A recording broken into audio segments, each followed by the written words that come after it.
नमस्कार विद्यार्थी मित्रांनो, साईकृष्ण एज्युकेशन केअर या यूट्यूब चॅनलवर आपलं सर्वांचं स्वागत आहे। आजच्या व्हिडिओमध्ये MPSC CSAT यामधील आपण परमेंटेशन या टॉपिकवरील भाग क्रमांक 2 बघणार आहे। यापूर्वी आपण भाग क्रमांक 1 बघितलेला आहे आणि भाग क्रमांक 2 मध्ये आज आपण बघितलं तर आपल्याला MPSC मध्ये एक प्रश्न विचारण्यात आलेला होता। हा प्रश्न सुद्धा आपण घेणार आहोत। सोबत या प्रश्नासोबतच आपण आणखी 2 प्रश्न बघणार आहोत की जेणेकरून येणाऱ्या परीक्षेमध्ये त्याच टाईपचा प्रश्न आपल्याला वेगळ्या पद्धतीने विचारला तो सुद्धा आपल्याला सॉल्व करता यायला पाहिजे। यासाठी आपण ते 2 प्रश्न घेणार आहोत।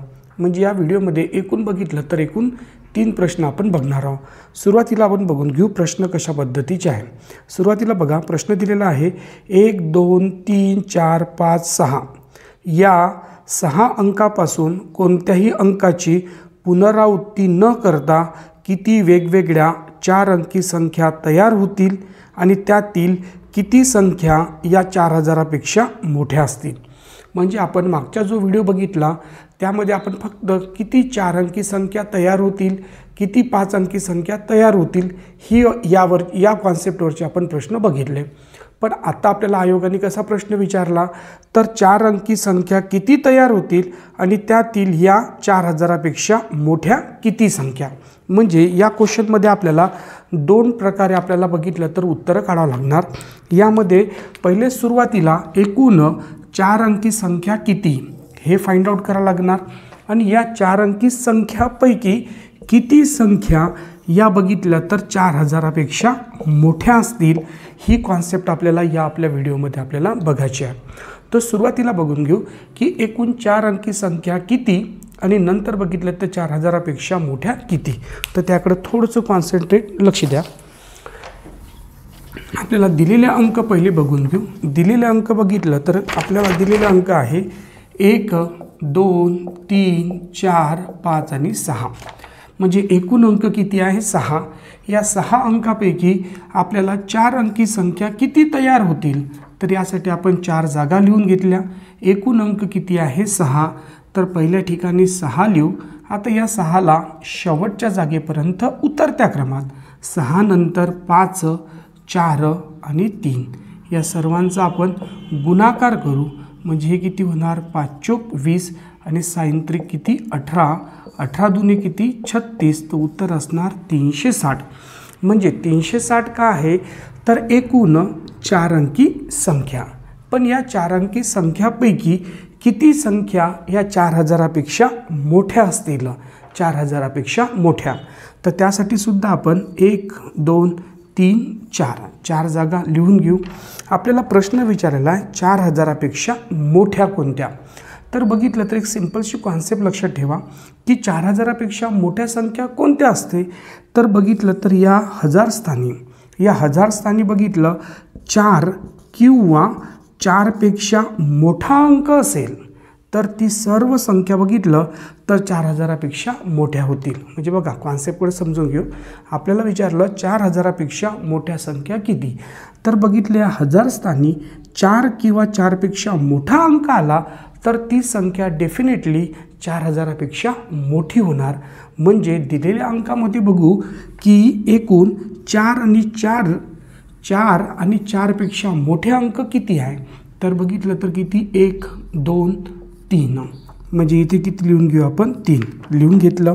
आता 3 लिहिल्यानंतर एकूण अंक किती आहे आपल्याकडे बघितलं तर 6। या 6 मधून 1 वजा करू तर उरले किती 5।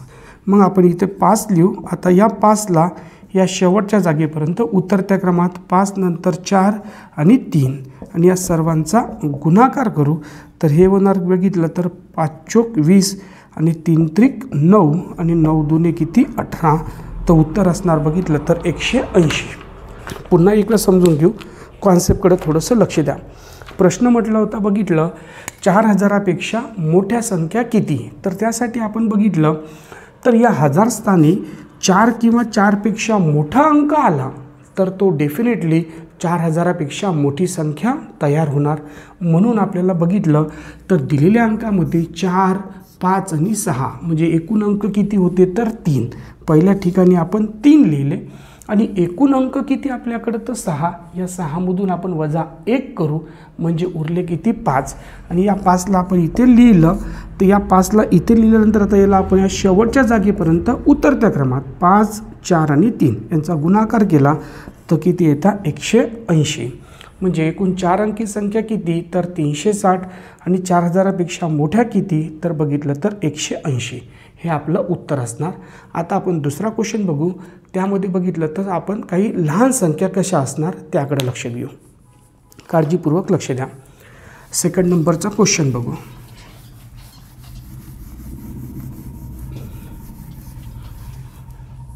सेकंड नंबरचा क्वेश्चन दिलेला आहे 5, 6, 8, 9 हे अंक एकदाच वापरून 4 अंकी जास्तीत जास्त किती संख्या तयार होतील आणि त्यातील किती संख्या या 6000पेक्षा लहान असतील. आता प्रश्न विचारलेला आहे 6000पेक्षा लहान किती संख्या. त्यासाठी आपल्याकडे बघितलं तर दिलेले अंक किती आहेत त्याकडे थोडंसं लक्ष देऊ. दिलेले अंक बघितलं तर 5, 6, 8 आणि 9. पहिले आपण काढून घेऊ 4 अंकी संख्या किती तर 1, 2, 3, 4. एकूण अंक बघितले तर किती आपल्याकडं 4 आहे. ते इथे किती 4. या 4ला शेवटच्या जागेपर्यंत उतरत्या क्रमात 4 नंतर 3, 2 आणि 1 यांचा आपण गुणाकार केला तर उत्तर येते 24. पण या 24 संख्यापैकी किती संख्या या 6000पेक्षा लहान असतील. किती संख्या 6000पेक्षा लहान 1, 2, 3, 4. आता 6000पेक्षा लहान संख्या किती तर एक सिंपलशी गोष्ट लक्षात ठेवा की 6000पेक्षा कोणची संख्या लहान असणार तर बघितल्या हजार स्थानी 6पेक्षा जो लहान अंक असेल. लक्षात घेऊ काळजीपूर्वक. 6000पेक्षा लहान संख्या किती तर या 6पेक्षा लहान अंक जेव्हा या हजार स्थानी येणार तेव्हा बघितलं तर किती तर ती संख्या 6000पेक्षा लहान होणार. म्हणजे या हजार स्थानी 6पेक्षा लहान अंक जितके येणार तितक्या संख्या बघितलं तर त्या का होणार बघितलं तर 6000पेक्षा लहान होणार. म्हणजे बघितलं तर 1, 2, 3, 4. मग दिलेल्या अंकामध्ये बघितलं तर 6पेक्षा लहान अंक किती आहे तर फक्त एकच आहे. म्हणजे इथे नोट करून घेऊ आपण 1 लिहिला. आता बघितलं तर एकूण अंक किती आहे 4. या 4पैकी 1 वजा करतो उरले किती 3. मग या ठिकाणी 3 लिहू. आता या 3ला या शेवटच्या जागेपर्यंत उतरत्या क्रमात 3 नंतर 2 आणि 1 या सर्वांचा गुणाकार तर उत्तर असणार आपलं 6. म्हणजे एकूण 4 अंकी संख्या किती तर 24 आणि 6000पेक्षा लहान किती तर आपलं उत्तर असणार बघितलं तर किती 6. ही झाली यावरची कॉन्सेप्ट. आता आपण आणखी एक प्रश्न बघू. तो याच्यापेक्षा थोडासा वेगळा की ज्यामध्ये बघितलं तर 5ने भाग जाणाऱ्या किती संख्या 5ने भाग जाणाऱ्या असा तुम्हाला प्रश्न 5ने भाग जाणाऱ्या 2नी भाग जाणाऱ्या 3नी भाग जाणाऱ्या असा कोणता पण प्रश्न तुम्हाला विचारू शकतात. सुरुवातीला आता आपण पहिले प्रश्न समजून घेऊ.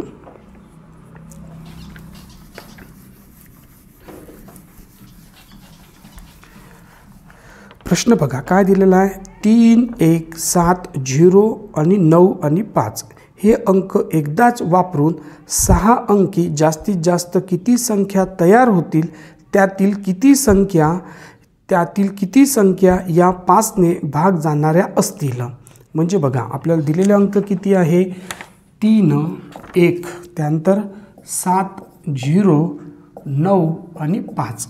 आता हे सर्व अंकापैकी प्रत्येक अंक एकदाच वापरून पहिले जास्तीत जास्त 6 अंकी संख्या किती 1, 2, 3, 4 आणि 5 आणि 1, 6. म्हणजे बघा पहिले विचारलेला एकूण 6 अंकी संख्या किती आणि त्यातील किती संख्येला 5नी भाग जाणार असे आपल्याला 2 प्रश्न विचारले. सुरुवातीला आपण एकूण 6 अंकी संख्या फाइंड आउट करू. या पहिला जो पार्ट आहे त्या पार्टमध्ये बघितलं होतं आपण की जेव्हा दिलेल्या अंकामध्ये 0 असेल त्यावेळेस आपण कशा पद्धतीची ट्रिक यूज करायला पाहिजे. या मागचे जे प्रश्न बघितले त्यामध्ये आपल्याला 0 दिलेला नव्हता पण या दिलेल्या आपल्याला अंकामध्ये 0 आहे त्यावेळेस आपण कशा पद्धतीची ट्रिक यूज करायला पाहिजे. सुरुवातीला बघितलं तर हा 0 इथून कट करून घेऊ आणि उरलेले अंक किती आहे तर 5 आहे. उरलेले अंक किती आहे तर 5. म्हणजे आपण पहिल्या ठिकाणी 5 लिहू आणि या 5ला पुन्हा रिपीट करू 5 आणि आता इथून या 5ला या शेवटच्या जागेपर्यंत उतरत्या क्रमात 5 नंतर 4, 3, 2 आणि 1 या सर्वांचा आपण गुणाकार करू. गुणाकार करत असताना हे 5 5 किती होणार 25 आणि हे बघितलं तर किती 4 ते 12 12 दुने 24. त्याचा आपण गुणाकार केला जो 24 गुणिले 25 सोपं पडते. 25 चोक 100 शी 0 आजचे उरले 10. 25 दुने 50 50 आणि 10 किती 60 म्हणजे किती होणार 600 संख्या तयार होणार. बरोबर आहे. पण 600 संख्या आहे आणि त्याच्यातील किती संख्या या 5ने भाग जातील. 5ने भाग जाण्यासाठी 2 कॉन्सेप्ट लक्ष ठेवसा की बघितलं तर 5ने भाग जाणाऱ्या म्हणजे 1 2 3 4 5 आणि 6.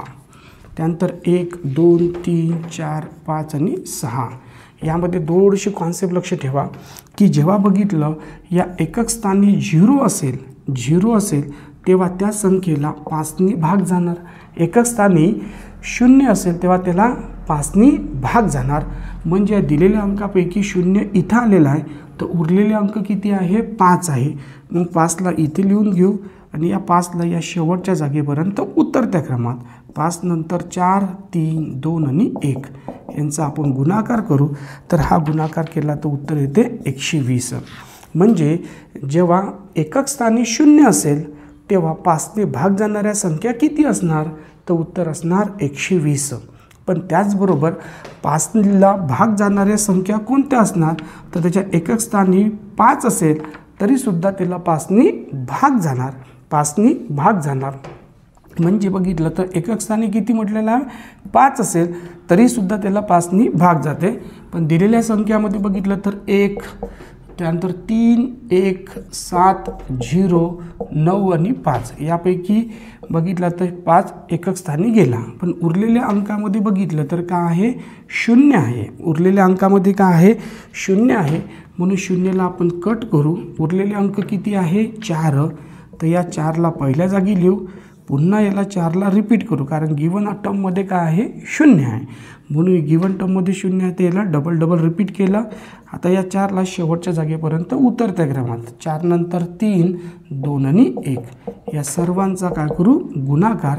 तर आपल्याला उत्तर मिळणार. याचं उत्तर मिळणार बघितलं तर किती 96. पण प्रश्न विचारलेला आहे की 5ने भाग जाणाऱ्या संख्या किती. तर या 120 आणि ह्या किती 96 याची आपण बेरीज करू. तर हे किती होणार 0 6 12 म्हणजे किती झाले तर 20 आणि 1 21. तर उत्तर असणार 216. म्हणजे बघा दोन्ही पण कॉन्सेप्ट आपण क्लिअर केल्या की ज्या वेळेस बघितलं तर 4000पेक्षा मोठ्या किती 6000पेक्षा लहान किती. त्याचबरोबर बघितलं आपल्याला काय म्हटलेलं होतं त्यांनी की 5ने भाग जाणाऱ्या संख्या किती. असे पूर्ण क्वेश्चन आपण ओव्हरऑल आपण बघितले तर आपला कोणताही प्रश्न चुकणार नाही. तर त्याचबरोबर आपल्या तुम्ही चॅनलवर नवीन असाल तर चॅनलला सबस्क्राईब करायला विसरू नका. Okay thank you very much. Take care.